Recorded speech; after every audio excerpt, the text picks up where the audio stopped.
Bueno, vamos a empezar con el último tema que nos toca llevar. Hoy es cáncer de colon, ¿sí?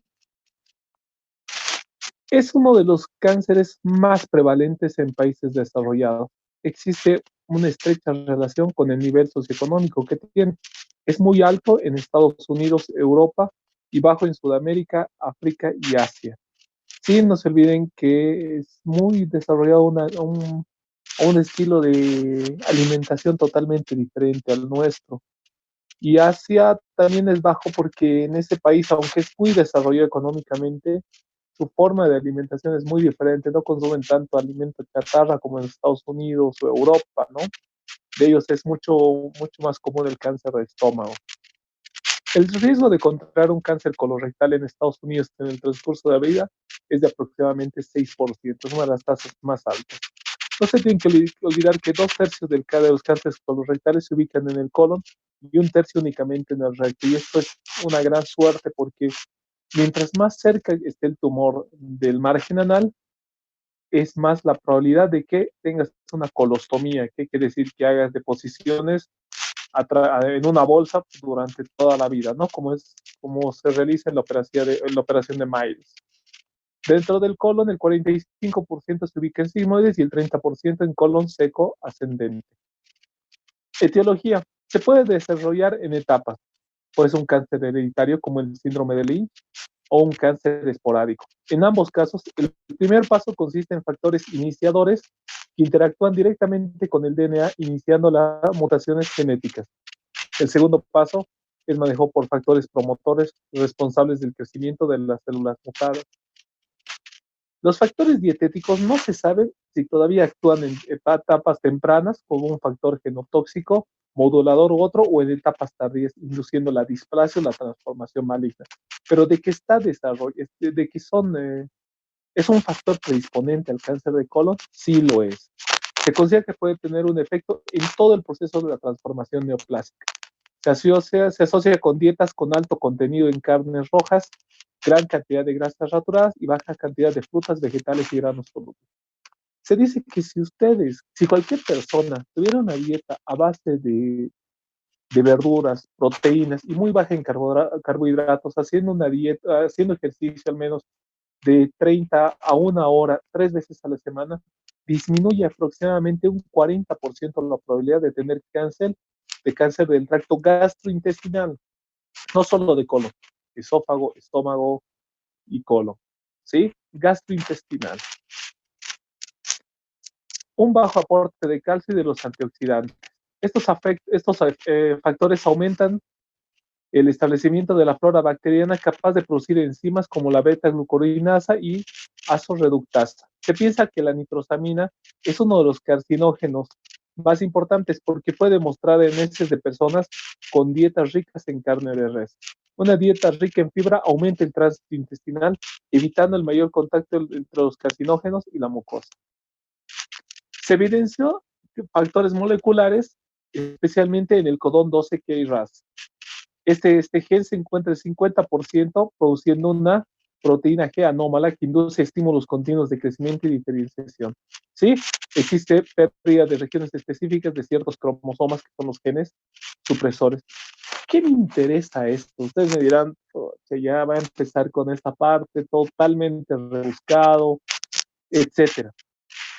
Vamos a hablar más adelante de cómo ha cambiado la medicina en la parte oncológica. Ya no damos todos los fármacos de quimioterapia a todos los pacientes.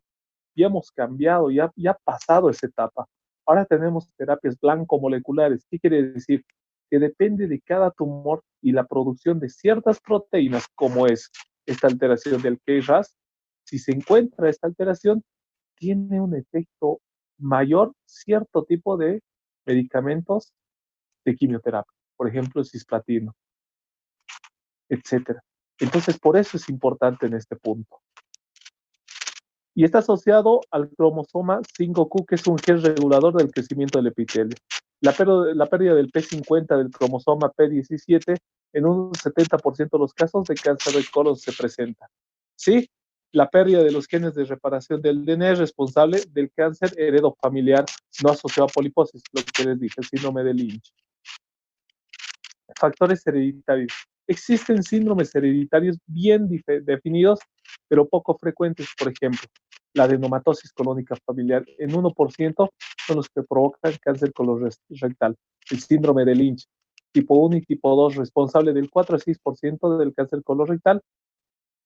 Estos son síndromes muy raros, muy raros. El síndrome de Lynch sí está descrito en nuestro medio, pero se presenta esto generalmente en pacientes jóvenes, 30, 40, 25 años, se presenta cáncer de colon, y es un cáncer que uno lo va heredando, no es que se va desarrollando, uno lo hereda, y apenas a uno lo diagnostiquen, tiene que empezar a investigar en toda la familia. Este es un punto importante. Los familiares de primer grado de un paciente con cáncer colorectal tienen un riesgo de 2 a 3 veces más de adquirir cáncer de colon. ¿Qué quiere decir? Si un familiar mío, sea mi papá, mi mamá, mi hermano, etcétera, de primer grado ha tenido cáncer de colon, yo tengo 50%, 60% más probabilidades de tener cáncer de colon que cualquier otra persona. Entonces, ahí va la prevención. Si le han diagnosticado a los 60 años a un familiar mío, yo a los 45 años me tengo que hacer mi primera colono de rutina, de rutina. La susceptibilidad, existe cierto número de factores específicos que aumentan el riesgo en el sujeto. Un riesgo estándar generalmente son pacientes arriba de 40 años. Alto riesgo que tengan enfermedades intestinales inflamatorias, la colitis, la enfermedad de Crohn, antecedentes de cáncer de genitales femenino mama y antecedentes familiares de cáncer o adenoma de colon. El síndrome de Peutz-Jeghers, que es una poliposis de todo el tracto gastrointestinal, se encuentra pólipos desde la lengua hasta el canal anal. El síndrome de poliposis familiar, realmente son pólipos adenomatosos, hiperplásicos, pero se puede ver que el 5% de estos pólipos pueden tener neoplasia. El síndrome de cáncer familiar, que se presenta en pacientes jóvenes, generalmente a 20 años. El cáncer colónico hereditario de sitio específico, antecedentes de pólipos juveniles. Si, por ejemplo, alguno de ustedes les decía a su mamá, yo me acuerdo que ustedes de niños sangraban mucho y les han sacado una masa a los, póngase, 5 años. Ustedes a los 15, a los 20 años tienen que hacerse una nueva colona para ver cómo está esa lesión. Y enfermedad por inmunodeficiencia. Anatomía patológica. El carcinoma del lado izquierdo, es decir, de colon sigmoide, generalmente es anular y son los que causan obstrucción. Del lado derecho son polipoides. Ambos pueden ulcerarse y sangrar. El 95% de los tumores del colon son adenocarcinomas. El 5% se dividen entre linfomas, sarcomas, carcinoides, carcinoma escamoso y el adeno escamoso. El 80% por suerte son bien diferenciados o moderadamente diferenciados y el 20% son poco o indiferenciados. Realmente estos son los que se heredan familiarmente. Realmente estos se producen, hay un grupo que produce sobreproducción de moco y son el cáncer con anillos de sello. Cuando se encuentra este tipo de células con anillos de sello, son de peor pronóstico, el que tiene mayor invasión y que generalmente ya no son resecables ni tratables, únicamente tratamiento paliativo. El diagnóstico o detección temprana consiste en aplicar pruebas diagnósticas en la población asintomática. El objetivo es incrementar los índices de curación y disminuir la mortalidad. Se toman grupos de riesgo y toda la población en general. El estudio más eficaz es la colonoscopia y la edad del estudio va variando de acuerdo a las afecciones. Si hay adenomatosis colónica familiar, se tiene que hacer a partir de los 15 años hasta los 40 años y después anualmente y después cada 3 años. El síndrome de Lynch, generalmente a los 21 años con una colonoscopia total cada 2 años y anualmente cada partir de los 40 años. Y familiares en primer año, generalmente empezar 35, 40 años y se repite la colonoscopia cada 3 a 5 años. ¿Cómo se hace esto? Aparte de esto, hay una campaña a nivel mundial y ahora está en Latinoamérica, en la cual yo formo parte de la organización, que es la campaña en contra del cáncer de colon. ¿Qué hacemos? Los endoscopistas que trabajamos en centros grandes, por ejemplo el gastro, reservamos de nuestras 20 colonos que podemos hacer en un día, 5 para este tipo de estas campañas que hacemos. ¿Qué quiere decir? A todos los pacientes a partir de los 40 años les pedimos sangre oculta en S, como rutina, aunque ellos vengan por dolor abdominal, les pedimos sangre oculta en S. Es nuestro parámetro. Y más adelante lo vamos a hablar. Ahí vamos a ver si es negativo, no se le hace colono, se le trata, se le puede hacer una endo, todo. Pero si es positivo, de rutina se le hace colonoscopia. De rutina a la población en general. ¿Por qué? Si vamos a esperar a que presenten obstrucción, sangrado, pérdida de peso o una masa que se le salga por el recto, como pasa en el cáncer del recto, ya va a ser muy tarde. Ya no se le va a poder hacer nada. Ahora lo mejor es prevenir. Es prevenir. Cuando no tengas nada, siempre se va a encontrar la sangre oculta en heces como tu primer dato significativo de cáncer de colon rectal.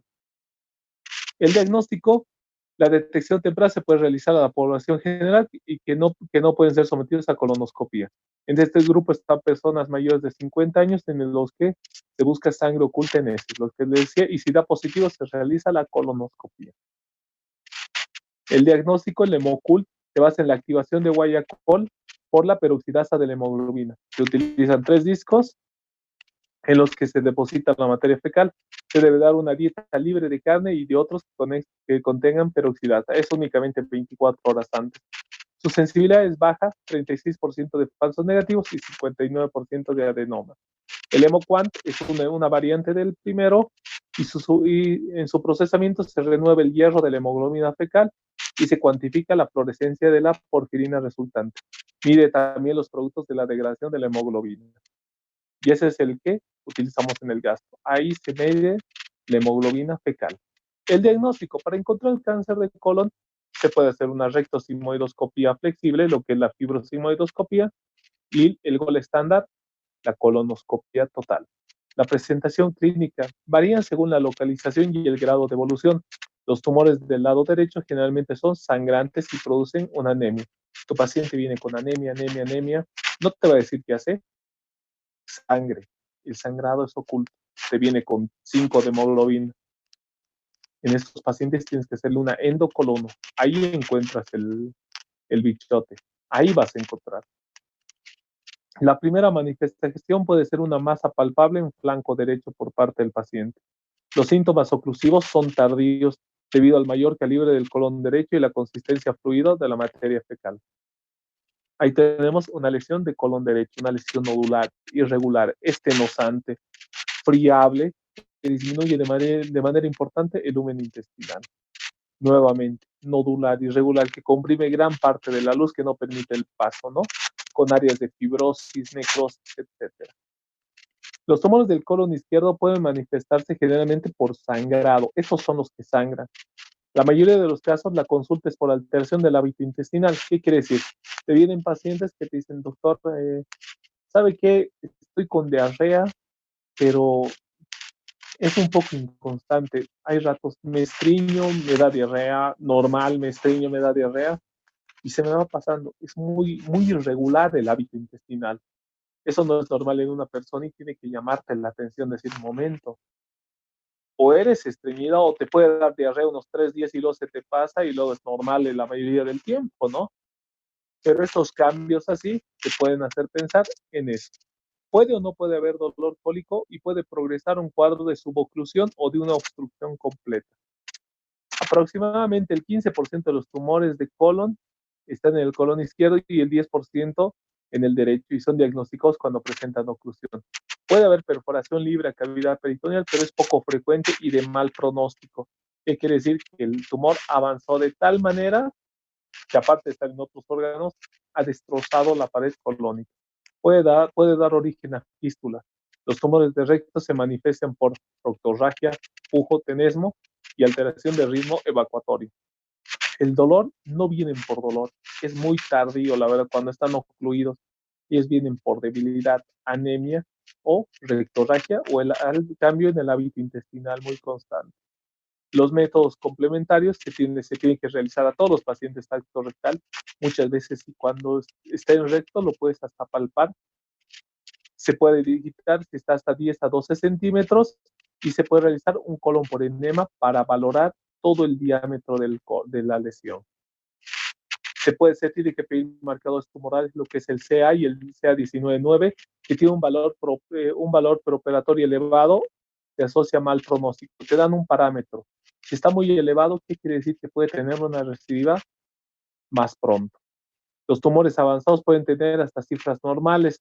Eso se va a complementar con la tomografía.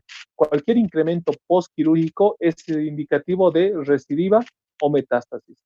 Sus valores se anticipan a la aparición de signos o síntomas de recurrencia. Se aconseja su determinación cada 2 a 3 meses durante el seguimiento alejado. El tratamiento de elección, la cirugía. Tienes que extirpar de forma completa con márgenes totalmente libres. Los cánceres de colon izquierdo y derecho se tratan por hemicolectomía, ya sea derecha o izquierda ampliada. La cirugía no puede solo ser curativa, sino puede ser paliativa en caso de obstrucción. La presencia de metástasis a distancia o diseminación no invalida la indicación de resecar el tumor primario, que es considerado como el mejor tratamiento paliativo. También hay algo que no dicen los libros, pero la experiencia aquí en el gastroenterológico nos ha enseñado que los cánceres de colon derecho, aunque tengan metástasis, al resecarlos y realizarles ciclos de quimioterapia, tienen curación. Son los de mejor pronóstico y más larga vida de los pacientes. La radioterapia puede usarse en el preoperatorio y en los pacientes con enfermedades recurrentes, en especial en pelvis o dentro del abdomen. Se usa metástasis hepáticas extensas que no han reaccionado a la quimioterapia. Puede producir hepatitis y coma hepático. La quimioterapia se usa para las enfermedades metastásicas y como tratamiento en pacientes con alto riesgo de recurrencia, pero sin enfermedad residual conocida. No suele dar buenos resultados en el tratamiento del adenocarcinoma. Se usa el 5-fluoruracilo y la streptozocina. Aquí tenemos la clasificación quirúrgica de los tumores, la clasificación de Dukes, ¿no? Donde te ven que se va a clasificar en A, B, C, D. El A, no hay ganglios, es solo lesión en la mucosa que tiene una sobrevida a los 5 años de 100%. El B, que se divide en 1 y 2, que no hay ganglios, pero la lesión llega a la muscular propia, un 75 a 90% de sobrevida a los 5 años. El B2, no hay ganglios, pero la lesión llega a la serosa, de 40 a 70%. C1, hay ganglios de alrededor y la lesión llega a la muscular propia, de igual manera 40 a 70%. C2, hay ganglio y la lesión llega a la serosa, 15 a 30% de sobrevida a los 5 años, y un D cuando hay metástasis a distancia, el 1% de sobrevida a los 5 años. El seguimiento alejado. ¿Cómo vas a manejar un paciente después de que lo hayas operado? Primero, se lo debe realizar en los que se han sometido a cirugía con intención curativa. Su objetivo principal es encontrar recidivas locales, metástasis o neoplasias en otros órganos. El 50% de las recurrencias ocurren dentro de los primeros 18 meses y el 90% antes de los 3 años. Los controles comprenden cada 3 a 4 meses en los primeros 3 años, cada 6 meses entre el cuarto y el quinto año y anualmente a partir del quinto al sexto año. ¿De qué comprende? Marcadores tumorales, CA, CA19-9, ecografía hepática, TAC de abdomen, tórax y pelvis y radiografía de tórax. Siempre todos esos, además de colonoscopía. Como les decía, vamos a hablar de una modalidad nueva. ¿Cómo se maneja ahora? El tratamiento molecular o las bases moleculares del desarrollo oncológico ha sido el boom en los últimos 7, 8, hasta 10 años. ¿Por qué? ADA empezó con el cáncer de mama, donde se han encontrado proteínas específicas, donde se ha visto que los cánceres que desarrollan estas proteínas, con el uso de ciertos fármacos de quimioterapia, tienen mucha mejor respuesta que otras. Entonces, al ver esta respuesta con mejor sobrevida en los pacientes con cáncer de mama, se empezó a investigar en otros cánceres. Se ha pasado al de tiroides, de igual manera, con éxito. Y se empezó con el cáncer de estómago posteriormente, donde se encontró la proteína, el HER2/neu. El HER2/neu es una proteína que forma cierto tipo de adenocarcinoma gástrico, los cuales reaccionan muy bien al cisplatino. Y en el cáncer de colon en los últimos 3 años se ha visto de igual manera. Y los tumores que tienen el desarrollo del gen KRAS en patología inmunomolecular, se ve que al usar cistatino junto con el 5-fluorouracilo, tienen mejor respuesta que los otros tipos de tumores. Entonces, esto es una alegría, porque si tú vas y le haces la biopsia y ves que es eso, tú le puedes resecar y darle este tipo de quimioterapia con mayor sobrevida. Entonces, esto es algo nuevo que se está utilizando en colon recién, hace 2 años que se está investigando esto, haciendo trabajos a gran escala, pero ya es un punto de partida en ser mucho más específicos, no basarnos, darle todo, cirugía, le sunchamos, le quitamos radio y quimio y me vale. No, la medicina es para ser específico, intentar dar el mejor pronóstico al paciente. Entonces, esto es lo nuevo, chicos. Aparte, en la parte oncológica, el tratamiento blanco molecular a nivel del colon, gracias al desarrollo del gen KRAS. Nuevas técnicas. Vamos a hablar de la disección submucosendoscópica. Cuando uno ve una lesión tumoral, vamos a ver esta imagen. Tenemos en la primera imagen de la izquierda superior una lesión elevada de colon. Esto hace 5 años, 8 años, era cirugía completamente. ¿Pero qué ha pasado? Es una cirugía grande, tienes que quitar un pedazo de colon, darle preparación, volverle a unir, alta tasa de recidiva, han empezado a hacer las resecciones endoscópicas. Tú entras, le pones un capuchón, le tiñes la lesión para ver su extensión, como pueden ver ahí en la imagen C, y posteriormente lo vas marcando, como se ve en la D. Lo vas delimitando. ¿Hasta dónde llega la lesión? Hasta dónde se marca el azul de metileno, que es un tinte especial que nos ayuda a demarcar. Y tú pones los márgenes de seguridad, generalmente endoscópicamente son de 2.5 a 3 centímetros alrededor de la lesión. Entonces, al tener eso, tú infiltras una solución que hace que la lesión se eleve y lo vas cortando, como se ve en la imagen G, desde la imagen G. Vas cortando, cortando, cortando, hasta que lo retiras en toda completamente el tumor, como se ve en la imagen de la doble L. Se extirpó el tumor, está totalmente afuera, paciente curado. ¿Cuánto tiempo dura? Sí, es un poco largo, 3 horas, pero el paciente, después de una observación de 6 horas, se va a su casa con dieta. No es necesario internación, no es necesario al menos 2 a 3 semanas de que esté internado y se retira todo el cáncer. Al mes se le hace una nueva endoscopía, una nueva colonoscopía para observar la lesión, cómo ha quedado. Eso es el futuro de la cirugía endoscópica. Menos estancia hospitalaria con mejores resultados. De igual manera, aquí vemos, en la imagen A, vemos la lesión, cómo los vasos sanguíneos se pierden en la lesión totalmente. Entonces le ponemos azul de metileno, demarcamos la lesión, le colocamos marcas como se ve en la imagen C, que nos ayudan a delimitar, y lo inflamos y empezamos a cortar, como se ven las imágenes, y un tumor sumamente grande se lo extirpa totalmente.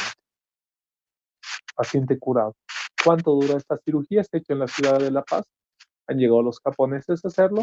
Ha durado 3 horas. El paciente entró a las 8 de la mañana, se acabó a las 11 y se ha ido a las 5 de la tarde a su casa. Y se le resecó un tumor.